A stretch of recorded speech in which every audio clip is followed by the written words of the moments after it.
Gracias por continuar con nosotros y ya sabe, llegó el momento de nuestra mesa de análisis. Le doy la bienvenida a Cuauhtémoc Rivera, presidente de la Alianza Nacional de Pequeños Comerciantes. ¿Qué tal, Cuauhtémoc? Me da muchísimo gusto saludarte, gracias. A mí me da mucho gusto saludarte, Roberto, y poder estar con tu programa y saludar a todos. Alberto, el productor es Roberto, yo soy Alberto, pero bueno, somos casi lo mismo. Y yo no soy muy claro. No, sí. Okay. Cuauhtémoc, aquí está la situación. El punto es clave. Hay dos ópticas en estos momentos en torno al campo.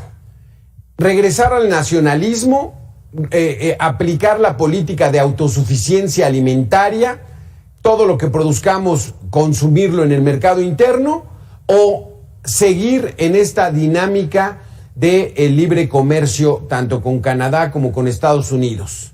Producto, lo vendemos, entran divisas al país. ¿Qué es lo que más le conviene en estos momentos, Cuauhtémoc?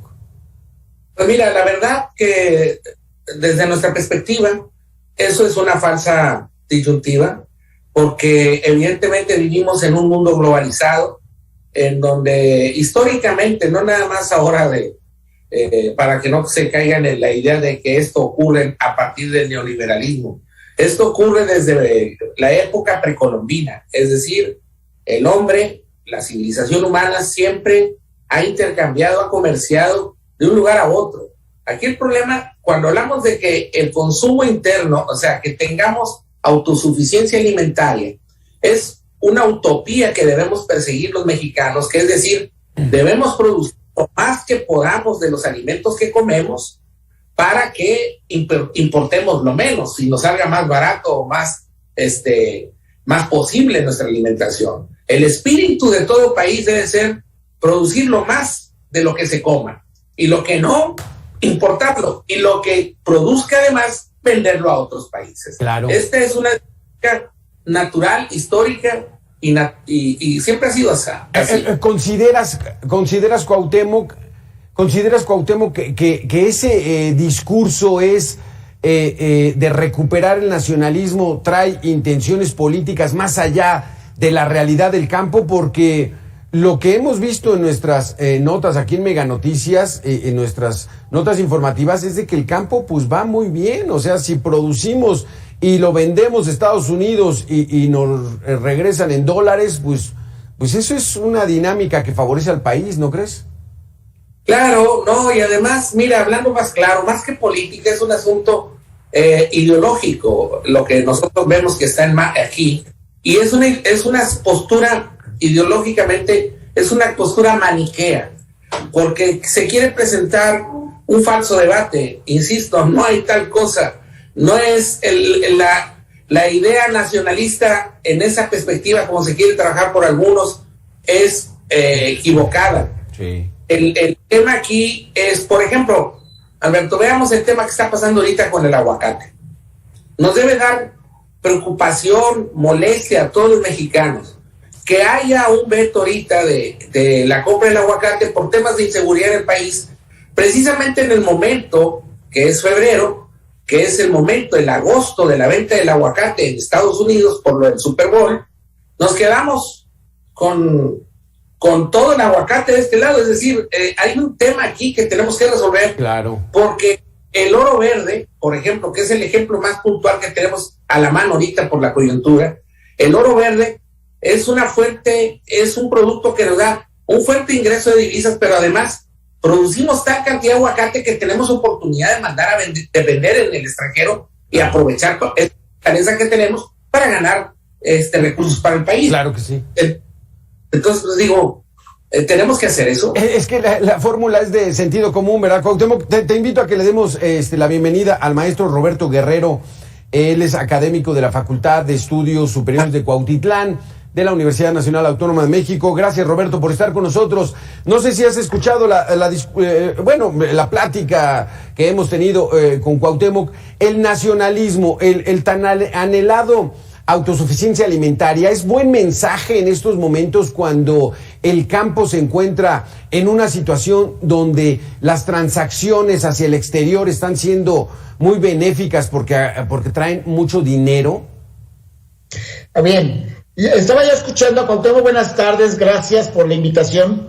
Les agradezco mucho. Buenas tardes, Cuauhtémoc. Estaba escuchándolos precisamente en esta concepción de producir y pagar para importar. Es parte, y sí es cierto que es parte de los movimientos comerciales en el campo, no hoy, sino siempre. Sin embargo, el hecho de que cada día nos demanden más productos al extranjero y eso pueda generar una condición de divisas importantes para el país, no se está midiendo en la capacidad que tenemos de los recursos naturales para que puedan ser protegidos. Y hablaban, por ejemplo, del aguacate, y estamos hablando de que la devastación sobre los bosques está siendo cada día en aumento precisamente por esa fuerte demanda que cada día más nos solicitan un producto, que va a dejar divisas a costa de qué. Si nosotros no medimos precisamente estas condiciones de qué es lo que debemos de producir, a qué nivel, para que nuestros recursos tampoco sean mermados, pues vamos a acabar destruyendo un país. Hay que tener mucho cuidado en ese sentido. Estamos hablando que sí, realmente la producción, por ejemplo, en invernaderos, que es producción básicamente fuerte hacia la exportación. Nos habla la Asociación Mexicana de Productores de Agricultura Protegida, de horticultores de agricultura protegida, que tienen alrededor de 45,000 hectáreas bajo estas condiciones de algún tipo de agricultura de este tipo, y normalmente es de exportación.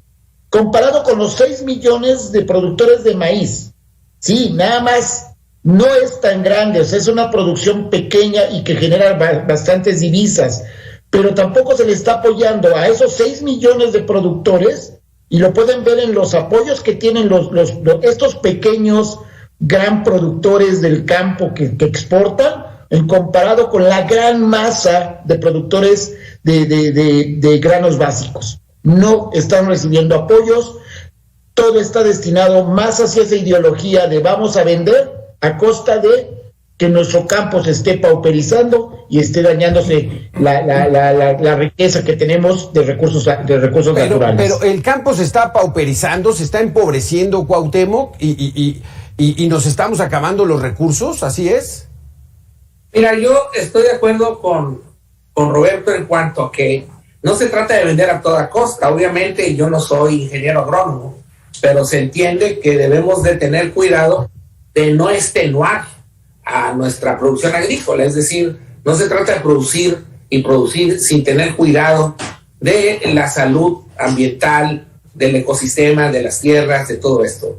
El campo ahorita tiene grises. Desde nuestra perspectiva tiene grises, tiene oscuros y tiene claros. Hay sectores del campo que les está yendo muy bien, que les va muy bien, que están produciendo, hay cadenas agroindustriales que están funcionando adecuadamente, y hay otras que no. Lo que decía ahorita Roberto, en la industria de los granos, nosotros tenemos que importar mucho grano porque lamentablemente no tenemos, siendo un país de la cultura del maíz, no tenemos una postura de apoyo estratégica para la producción del maíz blanco y del maíz amarillo que se requiere para alimentar al ganado y para alimentar a los humanos, y no producimos lo suficiente y tenemos que importarlo de Estados Unidos, de Canadá y a veces hasta de Brasil.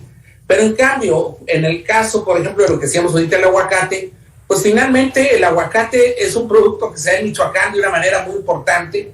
En las tierras de ahí se favorece ese cultivo, tenemos excedente, genera ingresos, es atacado por las bandas del crimen, los inspectores comerciales de Estados Unidos que hacen posible las compras fueron amenazados y se canceló la compra.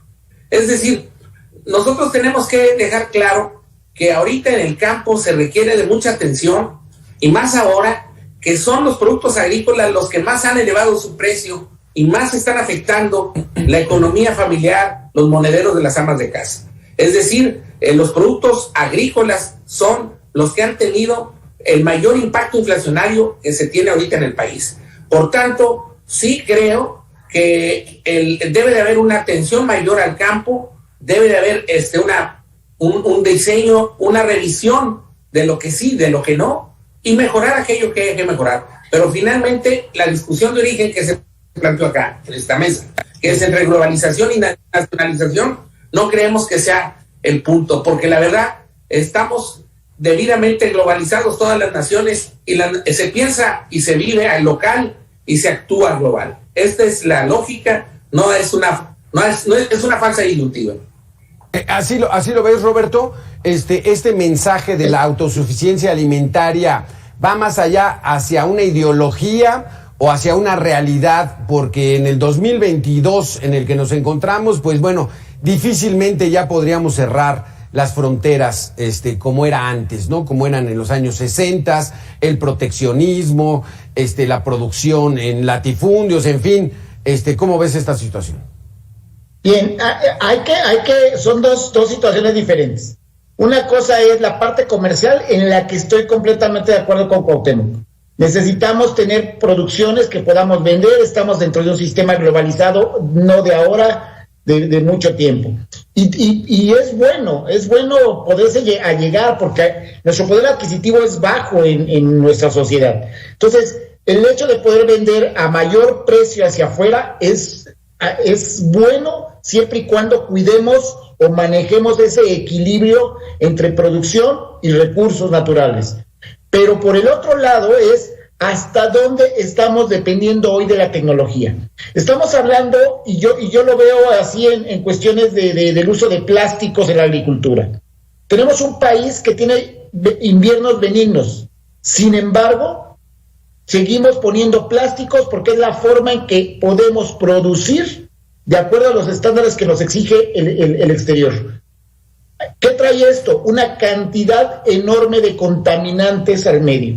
Esos plásticos no hay quien los reutilice, quien los recicle, porque además se le pega cualquier cantidad de productos químicos y no son buenos para generar productos de uso común.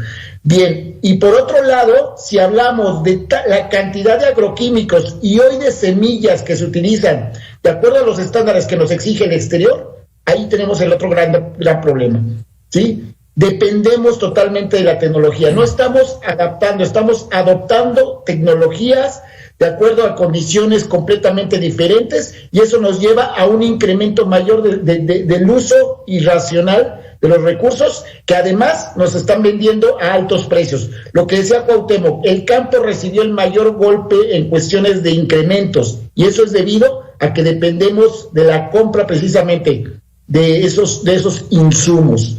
Necesitamos apoyar a nuestro campo, necesitamos apoyar la investigación para darle cauce a la generación de productos amigables con el ambiente y que empiece a generarse producciones más establecidas de acuerdo a las necesidades de nuestro México.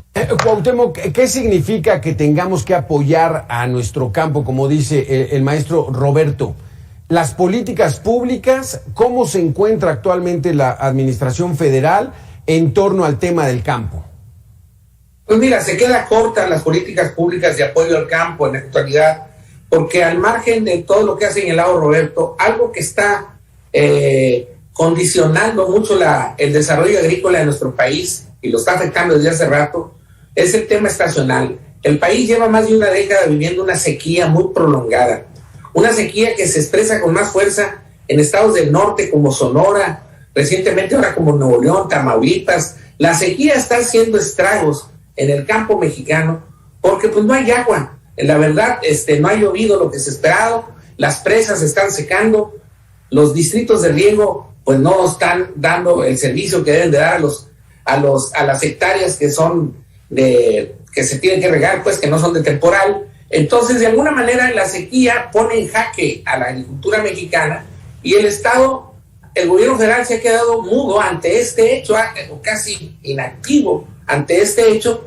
y se ha hecho muy poco para sortear estos efectos de la sequía y otros muchos más, como son los créditos, como son las herramientas de trabajo distintas que se requieren, maquinaria que se requieren en el campo.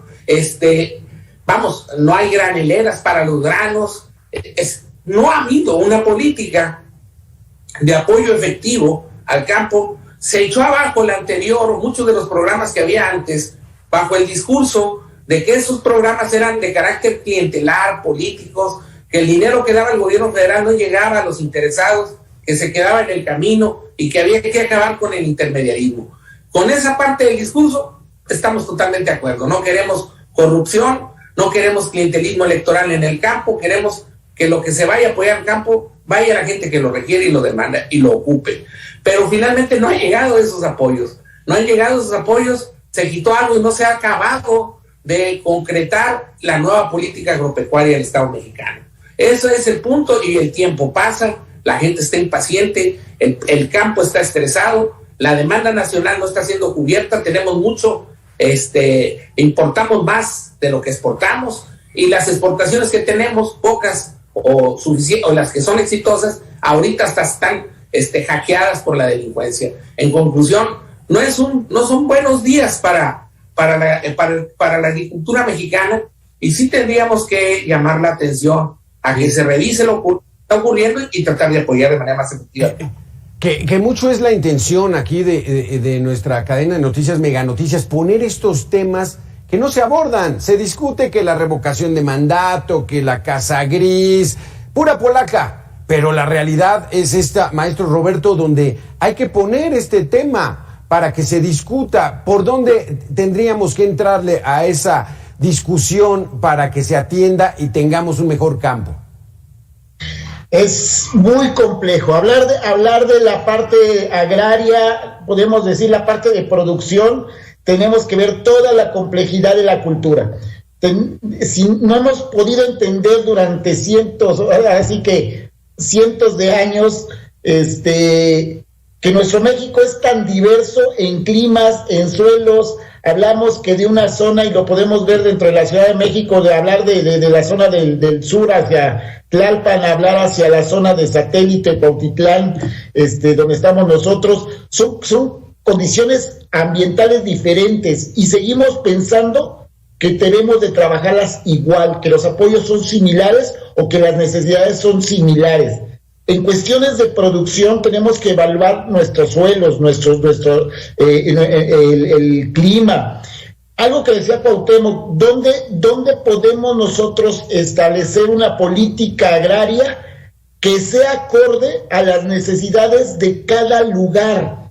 No habrá contextos federales en cuanto a lo que hay que disparar en el campo, pero el requerimiento debe de ser específico a necesidades puntuales que están en la gran diversidad de condiciones que se esparcen en nuestro país. Esa es la parte importante. Seguimos viendo un México como si fuera igualitario. Sí. Y nada más salgan un día por carretera y vean cuántos tipos de paisaje pueden ver de aquí a Veracruz, que si lo vemos en punto recto son menos de 200 kilómetros. Sí. Ese es nuestro México. Tenemos que ver políticas que realmente lleguen al productor, pero de acuerdo a las necesidades de cada lugar. ¿Sí? Si seguimos abriendo políticas, y lo vimos en el Estado de México hace aproximadamente unos 10 años, abrieron los apoyos para invernadero, los abrieron a todos, medio mundo pidió apoyos de invernadero. Dense una vuelta por toda esta zona de Cuautitlán hacia Querétaro, hacia Tepeji del Río, y ven cuántos invernaderos hay abandonados con plásticos rotos. ¿Cuál era la necesidad? Apoyar unos cuantos. Y perdón que lo diga, allí había el apoyo muy centralizado hacia la parte de la producción florícola. ¿Sí? Hoy en día los apoyos están sobre maíz, sobre llevar semillas de mejoradas y fertilizantes. Un saco de fertilizantes por hectárea. 3 o 4 sacos por hectárea. Estamos hablando de que es suficiente para repartir durante todo el ciclo una buena fertilización y luego llegan a destiempo. Sí. Entonces tenemos un problema de que pueden existir apoyos mal planteados. ¿Quién supervisa? No hay quien supervise. Los técnicos están atados a que llegue la producción. No les están pagando un sueldo hasta que termine la cosecha. ¿Sí? Entonces, pudiéramos ser potencia en el campo, maestro Roberto. Yo lo dudo, perdón que lo diga así. Tenemos demasiadas características diferentes en el país. No tenemos las franjas que tiene Estados Unidos gigantescas para producir. Tenemos mucho lomerío, los equipos, las máquinas que pueden generar mucha producción, no las podemos utilizar. Tenemos zonas planas que además, si ustedes se dan una vuelta alrededor de la Ciudad de México, se están construyendo casas. Vámonos hacia Morelos, hacia la parte de donde era la producción de flores. Casas. Sí. Es un problema. En lugar de que nosotros nos vayamos hacia los cerros, se va las zonas agrícolas se llenan de fraccionamientos. Exacto. Déjeme preguntarle esto mismo, Cuauhtémoc Rivera, ¿México pudiera ser una potencia en el campo? Pues la verdad que se vale soñar, ¿no, Alberto? Fuera el último, vamos, échale ganas, mexicanos, si puedes, vamos, de actitud sí traemos. Lo que ha habido aquí es mucho. Yo coincido con Roberto desde este ángulo. Tenemos tantas fortalezas, tantas que las hemos dispendiado, las hemos creemos que somos desaprovechados, creemos que van a ser eternas. Y la verdad, ¿cuántos países en el mundo quisieran nuestra biodiversidad? Claro. Tenemos un Roberto muy diverso. Esa es una fortaleza, porque podemos hacer muchas cosas, porque tenemos muchos climas, muchos ecosistemas que podríamos, unos son para una cosa, otros para otra. Nos daría la diversidad, la biodiversidad que tenemos es una riqueza nacional, sí, que no se ha sabido aprovechar y que lamentablemente la tenemos muy bien estudiada, pero muy mal atendida. Pero estamos mejor que hace 30 años, sí, ¿no? Yo recuerdo esas historias del abandono del campo, la pobreza en el campo, como que se ha revertido en las últimas 3 décadas, ¿no, Cuauhtémoc? Lo que ha pasado, Alberto, es que dejamos de ser un país rural y en el siglo XX nos fuimos urbanizando, nos hemos vuelto un país moderno, urbano, a golpes y sombrerazos, sí, pero lo cierto es de que no debemos entrar a una zona de confort o autocomplacencia. Hay mucho por mejorar en el campo, en todos los sentidos, en cuanto a la producción, en cuanto al respeto al ambiente, en cuanto a las reglas de comercialización, en cuanto a los programas sociales, el apoyo a los jornaleros del campo. Sí. Ellos también se enfermaron de COVID y sí, claro, la verdad los pusimos debajo de la alfombra o debajo de la tierra. Ellos también tienen nombre y apellido y también fueron a dar al hospital y se murieron muchos por COVID. Exacto. Es decir, el campo no tiene las mismas comodidades o atenciones que las metrópolis del país, que son las tantas metrópolis. Eso es lo que hay que atender. Eso es lo que hay que atender, Cuauhtémoc. Se nos acaba el tiempo, Cuauhtémoc. Muy interesantes sus conceptos. Gracias, maestro Roberto Guerrero. Gracias, Cuauhtémoc Rivera, por haber estado con nosotros. Súper interesante todos los conceptos que tenemos. Y es poner el tema del campo para que lo atiendan las autoridades, que son las que finalmente deben administrar y lograr la mejor explotación de nuestra actividad. Muchísimas gracias por haber estado con nosotros. Muy buena tarde. Gracias a ustedes, hasta luego. Gracias. Luego de señalar que